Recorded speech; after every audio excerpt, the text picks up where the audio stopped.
que nos fala sobre o reinado de Deus sobre o universo e o reinado de Deus sobre nossas vidas em particular.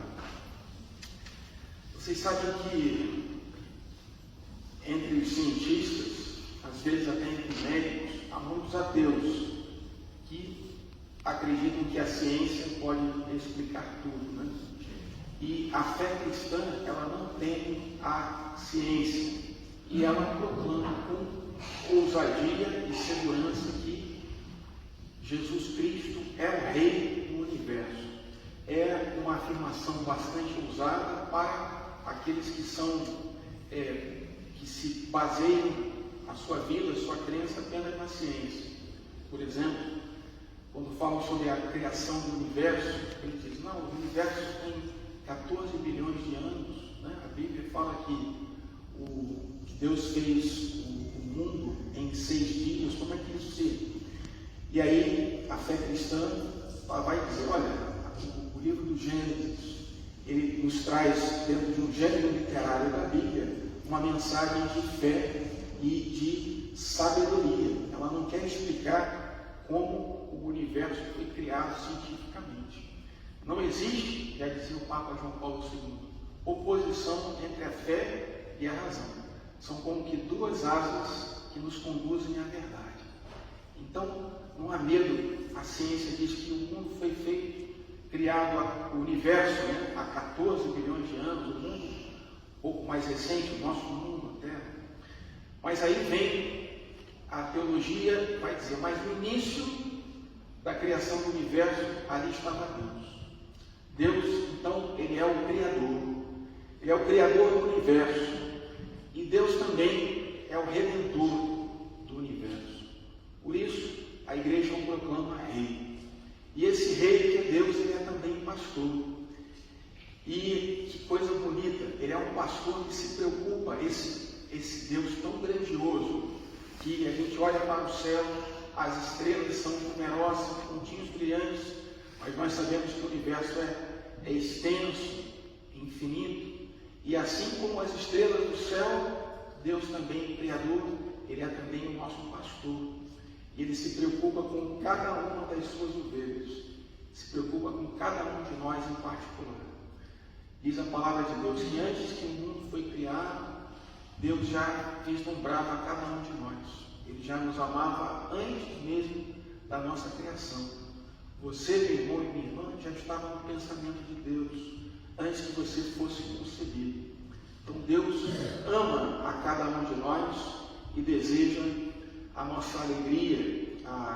E essa alegria ela se confunde com a palavra salvação, né? Saúde, felicidade.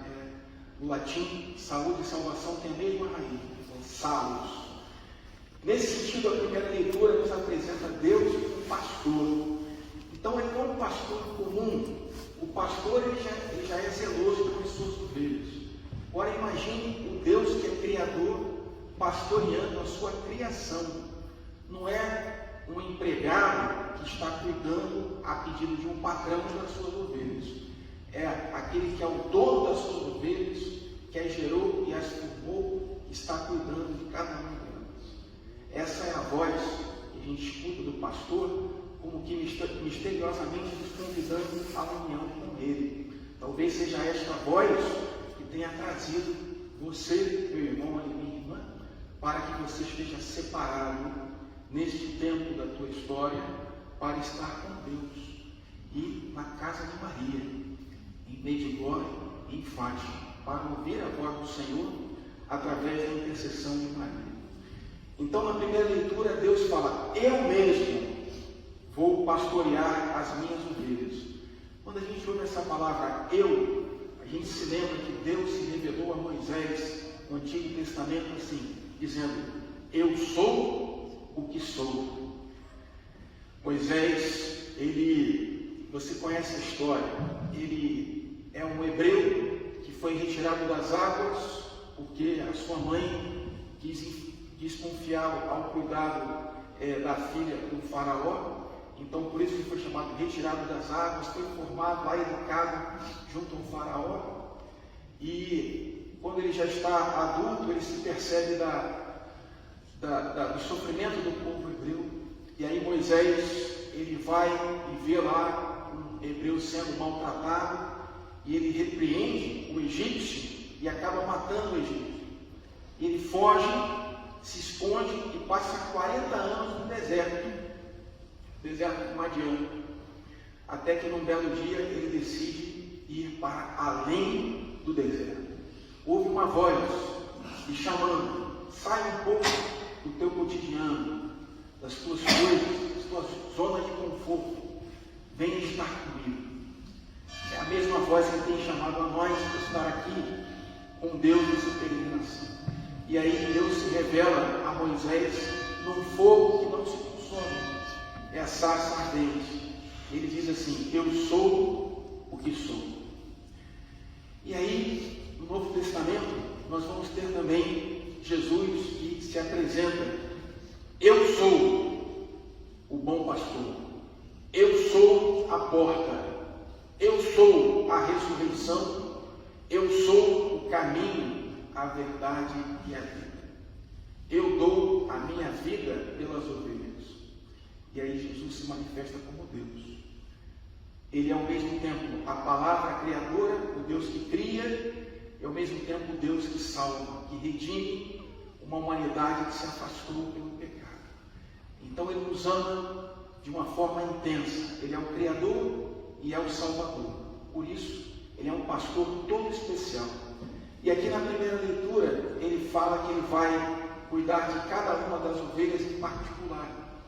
E ele quer incluir a cada um de nós que estamos aqui em peregrinação nas situações assim de cada um. Ele fala: eu vou procurar a ovelha perdida, eu vou conduzir a extraviada, eu vou enfaixar a da perna quebrada, vou fortalecer a ovelha doente e vou vigiar a ovelha que está gorda e forte. Então, ele vai cuidar de cada um de nós em particular. Alguns passam por uma situação, outros passam por outra situação, mas Deus vai pastorear a cada um de nós de acordo com a nossa necessidade. E aí o salmo responsorial que nós cantamos belamente, ele vai dizer novamente: o Senhor é o pastor que me conduz, não me falta coisa alguma. A gente percebe nesse Salmo 22, que é um salmo que deve estar no nosso coração, porque ele expressa a nossa confiança em Deus. Ele expressa aquela mesma palavra de Jesus: buscai primeiro o reino de Deus e a sua justiça, e tudo o mais vos será acrescentado. Em outras palavras, o Senhor é o pastor que me conduz, não me falta coisa alguma. E coisa alguma é realmente uma palavra abrangente, uma expressão que engloba tudo: a nossa área financeira, afetiva, material, nosso corpo, a nossa alma. Não nos falta nada em todos os sentidos. E Ele quer nos conduzir pelos prados e campinas verdejantes para a alegria. Ele quer nos conduzir com Ele em segurança por um caminho que, embora às vezes ele tenha os seus desafios, tenha os lobos que nos cercam, ele quer, como bom pastor, nos proteger, nos conduzir para a felicidade. Felicidade é uma palavra que na Bíblia se confunde com bem-aventuranças. Bem-aventurados os pobres em espírito, bem-aventurados os mansos, bem-aventurados os pacíficos, os misericordiosos, porque deles é o reino dos céus. Bem-aventurados os pobres em espírito. Então, o Senhor quer nos conduzir para uma união com Ele aqui na terra e depois para a vida eterna no céu. Esses são os prados mais verdejantes, as campinas mais belas, é a comunhão com Deus do céu, que já começa com um estado de alma aqui na terra. Então o Senhor Jesus, Ele quer, meu irmão e minha irmã, nos curar, Ele quer nos salvar, quer nos conduzir, porque Ele deu a vida e dá a vida por cada um de nós. É isso que São Paulo também diz na segunda leitura. Deus que nos ama, diante do pecado da humanidade, do meu e do seu pecado, Ele envia o seu próprio Filho. E esse Filho único, Ele morre na cruz por cada um de nós. Se Jesus pudesse dizer individualmente na cruz, imagine essa igreja aqui, lotada, vazia, e apenas você diante da cruz do Senhor. E Ele diria: foi por você que eu dei a minha vida na cruz. Foi por você que eu me sacrifiquei. Então, Deus nos ama. Deus ama você, meu irmão e minha irmã. Ele quer te ensinar a chamar o Pai, que é o Pai de Cristo, e em Cristo é também nosso Pai, com confiança de um paizinho, né? Meu Pai, você é filho de Deus. Você tem que ter essa confiança e essa certeza de que Deus é amoroso, e que Ele te protege, Ele te conduz, e Ele quer o seu bem. E nesse sentido, Jesus morre na cruz, e diz a segunda leitura, Ele, no terceiro dia, Ele ressuscita. Para que nos dizer que esse Jesus que morreu na cruz e ressuscitou, Ele é agora o Rei do universo. Ele é Rei porque Ele soube servir. Ele é Rei porque Ele soube se humilhar. Ele é Rei porque Ele soube ser obediente à vontade do Pai. Ele quer nos mostrar o caminho para essa porta estreita, porque o bom pastor quer nos conduzir para uma porta estreita, que é o seguimento de Jesus Cristo. As vozes dos lobos, do mundo, às vezes as vozes da nossa própria carne, vão querer nos desviar desse caminho. Mas o bom pastor, ele vai aqui nos protegendo e nos conduzindo também para a ressurreição. Porque se morremos com Cristo, ressuscitaremos também com Ele.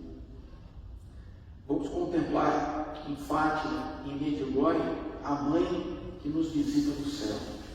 E ela é como que um anúncio daquilo que nos aguarda. Tanto os videntes de Fátima quanto os videntes de Medjugorje, eles queriam partir desse mundo de pronto, quando contemplam aquela mulher tão bela e que os ama apenas com um olhar. Eles querem ir com ela, não querem mais, estão arrebatados, né? Então Maria, ela vem contemplar, confirmar a Escritura que diz: aquilo que os olhos não viram, os ouvidos não ouviram, o coração do ser humano jamais imaginou. Isso é o que Deus tem preparado para aqueles que o amam.